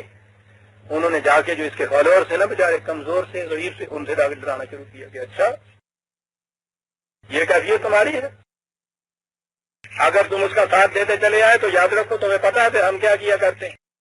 معلوم تھا کہ وہ تو ایک پیغمبر ہے، بڑے ہی مستحکم ایمان کا شخص ہے، وہ تو اپنے مقام سے نہیں ہلے گا.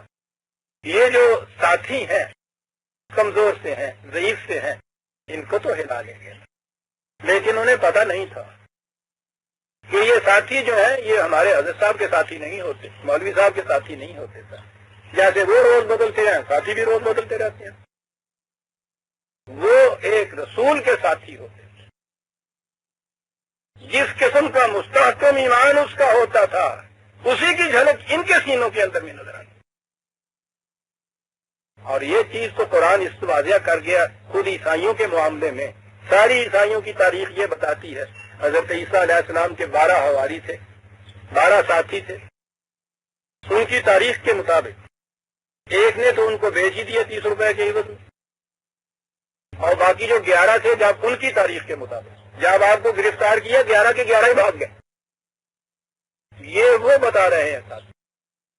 اور قرآن آتا ہے ان کے حواریوں کی بات قرآن کر رہا ہے. کیا بات ہے اس قرآن کی عزیزہ نے مانی. اور کیا یہ رہا ہے کہ جب وہ نازک وقت آیا تو عیسیٰ نے آواز دی اپنے حواریوں سے کہ کون ہے جو اس وقت خدا کے دین کی حفاظت کے لیے میری مدد میں کھڑا ہو. اور قرآن کہتا ہے کہ بیک زبان انہوں نے کہا کہ ہم قربان کر دیں گے سب کچھ تیرے اوپر، تو دین کو لے کے کھڑا ہوا ہے. ان کے حواری یہ ان کا بیان کر رہا ہے جو خود کہہ رہے ہیں کہ سارے چھوڑ گئے تھے ساتھ. ہے نا، وہ یہ چاہتا ہے کہ نبی کے ساتھی ایسے نہیں ہوا کرتے کہ حواری یہ نہیں ہوتے. ان کو دھمکانا چاہا انہوں نے. ان کا براؤ یہ دامرا پیش دیگر نے کہ ان کا راہ بلند ساشی آنا تھا. اب ہم وہ کمزور نہیں رہے جو پہلے تھے. یہ ذوف اور قوت جو ہے یہ مال کے اوپر دار و مدار اس کا نہیں ہے. اس کے فیصلے انسان کے دل کے ایمان سے ہوتے ہیں، اور بڑی قوت ہے ایمان کی. اور یہ صحیح ہے کہ اگر یہ قوت حاصل ہو تو پھر بے تیغ بھی لڑتا ہے سپاہی. اس نے کہا کیا کہہ رہے ہو تم؟ نقصان کہہ رہے ہو کہ نقصان اٹھاؤ گے؟ شاہی کیا ہے صاحب جو تم کہتے ہو؟ یہاں تو جان تک بھی جو ہے اس کے لیے وہ حاضر ہے. یہ سوتے ہی اور ہیں، تمہارے ہاں کے میزان اور ہیں، تمہارے ہاں کے پیمانے اور ہیں، یہاں تو پیمانے ہی اور ہیں، ایک ان میں سے نہیں بگڑا. قرآن کریم درمیان کی گڑیاں پہ چھوڑ دیتا ہے. فَأَخَذَتْهُمُ الرَّجْفَةُ فَأَصْبَحُوا فِي دَارِهِمْ جَاثِمِينَ. پھر وہ ایسا انقلاب آیا زلزلہ انگیز کہ وہ اپنے اپنے گھروں میں ساکت و سامت پڑے ہوئے رہ گئے. حرکتیں مفلوج ہوں گی ان کی، سب نظر بند ہو گئے. یہ کیفیت ان کی ہوگی. الذین کذبوا شعیبا. کون؟ وہ جو شعیب کی تکذیب کیا کر. کس طرح سے وہ تباہ ہوئے ہیں ان گھروں کے اندر. کأن لم یغنوا فیہا. جیسے کہ وہ کبھی ان بستیوں میں بسے ہی نہیں تھے. نام و نشان تک اس کے بعد مٹ جاتا ہے. عزیزان نے جو وہاں فوٹو ان کے لگے ہوئے ہوتے ہیں وہ اتار دیے جاتے ہیں. جہاں جہاں انہوں نے کہیں وہ افتتاح کرنے کے زمانے میں وہ پتھر لگائے ہوئے ہوتے ہیں نا، جیسے وہ حلوائی کی دکان پہ نانا جی کی فاتحہ اپنے اپنے نام کے نیچے پتھر لگائے ہوئے ہوتے ہیں. یہ انہوں نے بنوایا، یہ سنگ ان کا تھا، یہ اسٹیڈیم ان کا. وہ ایک چکر ہوتا ہے صاحب، اس کے ساتھ نام کے ساتھ وہ پتھر ہی بدل دیتے ہیں صاحب. لم یغنوا فیہا. گویا کہ یہ کہیں کبھی یہاں بسے ہی نہیں تھے. الذین کذبوا شعیبا. وہ جنہوں نے شعیب کی تکذیب کی تھی. کانوا هم الخاسرون. وہی تھے جنہوں نے یہ نقصان اٹھایا اور تباہ ہوئے. فَتَوَلَّ عَنْهُمْ وَقَالَ يَا قَوْمِ لَقَدْ أَبْلَغْتُكُمْ رِسَالَاتِ رَبِّي وَنَصَحْتُ لَكُمْ. وہ اس سے پہلے ہی ان سے وہ الگ ہو گیا تھا. جاتے ہوئے اس نے یہ کہا تھا کہ قوم تمہارے آنے والے معاد کے تصور سے میرا دل دکھ سے بھرا ہوا ہے، ان کے آنسو روتی ہیں میری آنکھیں، لیکن یہ سوال ہی نہیں. جو خود کشی پر اصرار کر رہا ہو اس کو بچا کون سکتا ہے؟ میں نے سب کچھ کر کے دیکھ لیا. چاہتا تھا وہی میں نے نصیحت کے معنی جو کہے تھے کہ تمہارے چاکے گریباں کی رفع گری کر سکوں. بہت کچھ میں نے یہ کیا، تم نہیں مانے، تباہ ہو رہے ہو. اگلی بات ہے یہ کہ ٹھیک ہے افسوس مجھ سے یہیں تک ہے. فَكَيْفَ آسَى عَلَىٰ قَوْمٍ كَافِرِينَ. لیکن تم یہ بتاؤ کہ جو خود کشی کے اوپر اصرار کر کے مر رہا ہو اس کے اوپر کوئی دوسرا تأثر کیا کرے گا، افسوس کیا کرے گا؟ اس لیے تمہاری اس تباہی کے اوپر افسوس اب میں کیا کروں؟ تم تو اپنے ہاتھوں سے خود تباہ ہوئے ہو. اور یہ بھی تم نہیں کہہ سکتے کہ کوئی بتانے والا نہیں تھا جس نے یہ کہا ہو کہ صاحب اس کا نتیجہ تباہی ہے. میں تو عمر بھر تمہارے ساتھ یہ کچھ کرتا رہا، اس کے باوجود اگر تم باز نہیں آئے، اپنے انجام کو پہنچ گئے ہو پھر میں کیا کہوں؟ انجام یہ ہو کے رہنا تھا. عزیز عالمان قوم سمود کا، قوم شعیب کا قصہ جو قرآن کریم نے بیان کیا یہاں تک یہ ہے، اور آگے آتی رہے گی بات. اس کے بعد وہ سمجھ کر کے اس کا پورا نتیجہ سامنے لاتا ہے، ان اقوام کے ان معال اور عواقب کو بیان کر کے. اصل مقصد تو اس کا یہ ہے نا، تاریخ بیان کر رہا تو نہیں ہے. اس سے نتیجہ کیا نکلتا ہے جو یہ داستانیں بیان کی ہیں؟ اگلی آیات میں وہ انہیں بیان کرے گا. آج وقت ہو گیا ہے، ہم سورہ الاعراف کی 93 آیت تک پہنچے ہیں، 93 تک، 94 سے آگے لیں گے. ربنا تقبل منا